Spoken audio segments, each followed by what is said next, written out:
improvement becomes a structured and effective path to achieving other outcomes. So, drawing parallels across different domains is a powerful approach to innovation and problem solving. So, by identifying similarities between seemingly unrelated areas, products, or industries, we can uncover unique applications and solutions that might otherwise go unnoticed. So, the first one is there are various, what you can say, exploration of this concept. The first one is looking for parallels in unrelated areas. Now, this involves finding connections between two or more domains that don't typically overlap. For example, applying principles from biology to engineering, such as using the structure of honeycomb to design lightweight yet strong materials. So by exploring parallels in unrelated fields, we can transfer knowledge and techniques in a way that lead to groundbreaking innovations. Then we can draw parallels with nature. Nature offers a vast source of inspiration for solving human problems, a concept known as biomimicry. For example, studying the way geckos stick to surfaces has led to the development of advanced adhesives. So by drawing parallels between natural processes and human challenges, we can create solutions that are both efficient and sustainable. Then we can draw parallels between similar products for unique applications. So this involves taking features of characteristics from similar products and combining them for a new, unique use. For example, we can integrate the precision of surgical tools with the flexibility of robotic arms to create advanced medical devices. So by merging similar technologies, we can also innovate in ways that enhance functionality and open up new possibilities. Then we can draw parallel lines between diverse products for a unique application. So here the focus is on combining products from different categories to create something entirely new.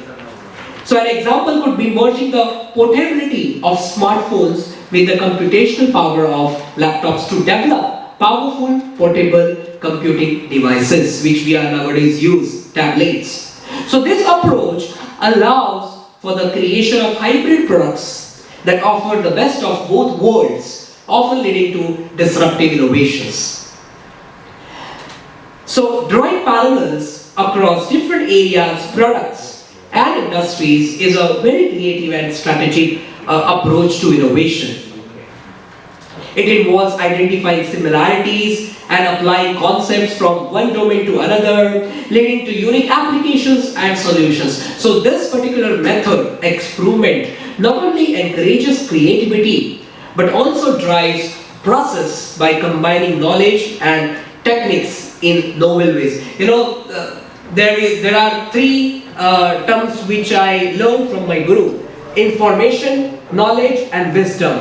The very first stage is information, which is easily available. It's just one click away. If you want something, just Google it. You will get information. Then comes the phase knowledge. Only teachers or professors have the authority to impart knowledge. Knowledge can be imparted only. And then after years of experience, then the phase called wisdom. You know, now everyone is educated. Everyone has their own achievements. Okay, but very few are recognized everywhere. Why? Because they use wisdom. You know, we have knowledge, but how to use, when to use, that's called wisdom. So these are the three stages which everyone has to go. Now, the next slide tells about, okay, moving ahead. Now, I would like to explain types of improvement and experiment. So, improvement and experiment are approaches aimed at enhancing processes, products, or systems. So, while improvement typically focuses on incremental changes within existing frameworks, Experiment combines experimentation and improvement, leading to more innovative and sometimes radical advancements. So, disruption, innovation, design thinking, behavioral economics, leading by examples. So these are the types of improvement and experiment. Let me explain and then I'll conclude my address. So disruption. Now disruption is a form of radical experiment that completely changes the way an industry or market functions. So it often involves introducing a new product or service that creates new market or significantly alters the existing one. For example, the introduction of smartphones disrupted the mobile phone and computing industries by merging communication, internal access and multimedia into one device. So disruption challenges the status quo and can render existing products or services obsolete. Then comes innovation.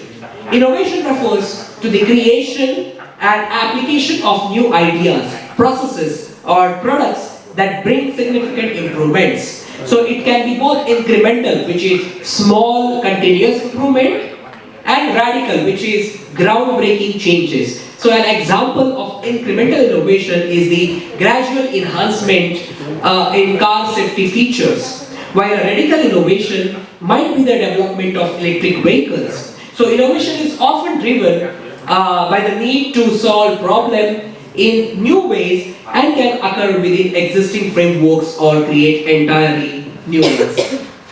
Then design thinking.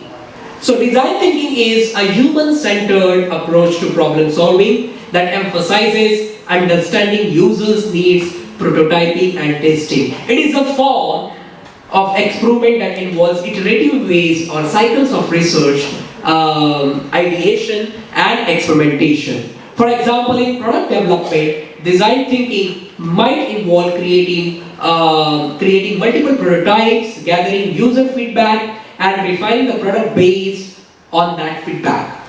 So this approach leads to more empathetic and user-friendly solutions by continually iterating and improving design based on real-world insights. Then comes behavioral economics.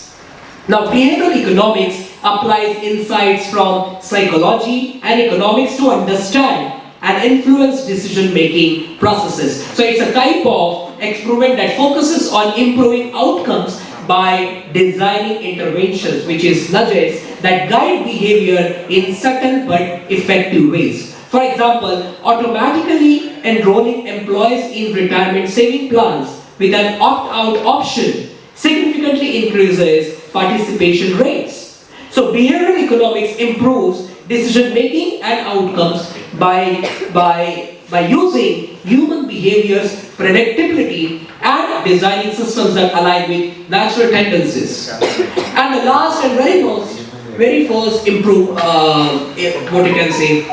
important is leading by example. So learning and leading by example is a form of improvement where individual or organizations improve their practices by observing and emulating successful models. So it's an incremental approach that involves studying best practices, or you can say case studies or role models, and applying those lessons to one's context. Okay, for example, a company might improve its customer service for adopting strategies used by industry experts or industry leaders. So this method is very powerful because it allows for quick improvements by adapting solutions to new situations, continuous learning and developments. So these all are different types of improvement and experiment which we have studied just now. Disruption, innovation, design thinking, behavioral economics, learning by example offer varied approaches to enhancing systems, products or processes. While some focus on radical changes that redefine industries, other emphasizes human-centered design, behavioral insights or leading from existing examples. So Together, they provide a very comprehensive toolkit for driving progress and achieving continuous improvement in various contexts. Now, these are some challenges associated with improvement, parallel process identification, integration of parallel processes, managing complexity. These are some possible solutions which I have proposed: multidisciplinary approach, culture of innovation, and agile approach. Okay, so these are graphs representing improvement concept. The first graph, it shows continuous improvement, then the improvement, and the last one is innovation or disruption. And finally, the conclusion which we discuss throughout my keynote address. So before I close my address, I shared my Guru's 10 Mashilkar mantras which we need for our continuous growth and for the success. So I will just share these 10 mantras and then I'll conclude. So Dr. Mashilkar says the first one is very important. Your aspirations are your possibilities. Your aspirations are your possibilities. So keep them as high as possible. Like instant coffee, there is no instant success. So work hard, success will follow. Now here, very important, what we can say, mantra, which we do exactly opposite. But work hard in silence. Let success make all noise. We do exactly opposite. That's why this is very important. We have to work hard in silence. Let success make all noise. Number 4, persistence pays. It is always too soon to quit. Number 5, don't wait for the opportunities to knock on your door. Create your own opportunities. Build your own doors. Number 6, you can do anything. You can do anything, but not everything. So we have to choose and focus. Number 7, be curious forever, because creativity follows curiosity and new creation follows creativity. So the more you use creativity, the more you will have it. Number 8, this is very important. When someone tells you, this is nowadays trending, when someone tells you it cannot be done, take it more as a reflection of his or her limitation, not yours. I repeat, when someone tells you it cannot be done, take it more as a reflection of his or her limitation, not yours. Then, I in every individual must stand for innovation, not for inhibition and imitation. It is better to fail in originality than succeed in imitation. Look at the word fail, F-A-I-L, in a very positive manner. As everyone knows that fail is a very negative word, but it's about mind versus mindset. So fail, first attempt in learning. F, first A, attempt, I, in, and learning. So we can make it positive. It's about mind versus mindset. And last but not the least, there is no limit. There is no limit to human endurance. There is no limit to human imagination, accepting the limits you put on yourself. So go limitless, outperform yourself. And with this, I conclude my talk. And once again, I would like to congratulate Global Research Conference Forum and all the leading associated universities and institutions for organizing this conference at this prestigious Ambassador Hotel. And thank you so much for actively and patiently listening to me for this very exhaustive talk, I can say. Thank you so much, everyone, and my best wishes and choicest blessing for all your future endeavors. Thank you. Thank you very much, keynote address speaker. As your address is make everyone to ambitious